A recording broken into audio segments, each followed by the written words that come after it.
राधिका अपने दो बच्चों अर्जुन और मीरा के साथ अपने पुराने घर में रहती थी। ये घर उसके पति के गुजर जाने के बाद से बहुत खामोश और वीरान सा हो गया था।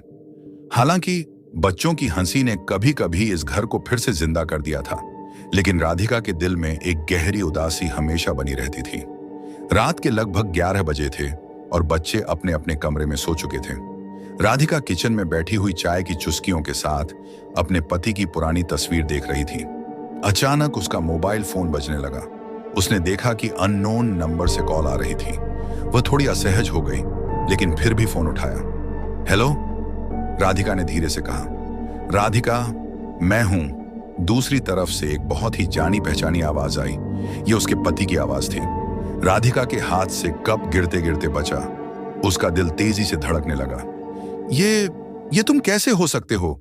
तुम तो, राधिका ने कांपती आवाज में कहा। मैंने कहा था ना राधिका कि मैं तुम्हें कभी नहीं छोड़ूंगा, आवाज ने धीरे से कहा।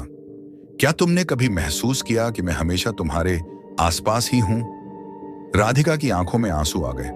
उसने बहुत कोशिश की थी अपने पति की यादों को पीछे छोड़ने की, लेकिन वह कभी उसे भूल नहीं पाई थी।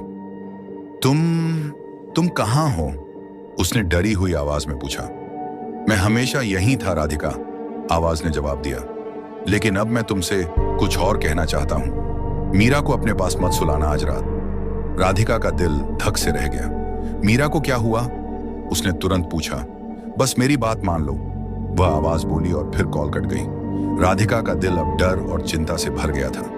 वह तेजी से मीरा के कमरे की ओर भागी। कमरे में सब कुछ सामान्य था। मीरा गहरी नींद में थी। उसके चेहरे पर मासूमियत भरी मुस्कान थी।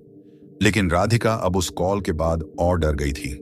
वह मीरा के पास जाकर बैठ गई, उसके माथे पर हाथ रखा।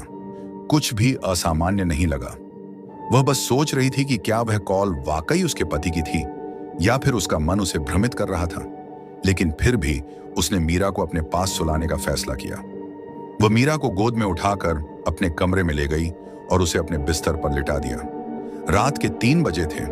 अचानक राधिका की नींद खुली। मीरा की सांसें तेज चल रही थीं, जैसे उसे सांस लेने में दिक्कत हो रही हो। राधिका ने घबराकर मीरा को हिलाया, लेकिन मीरा की आंखें बंद थीं। उसकी हालत तेजी से बिगड़ रही थी।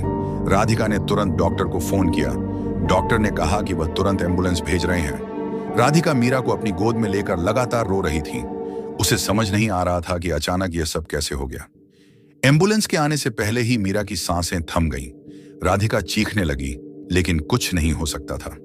डॉक्टर ने बताया कि मीरा को अचानक दिल का दौरा पड़ा था, जो बच्चों में बहुत दुर्लभ होता है। राधिका के दिल में एक सवाल हमेशा के लिए रह गया।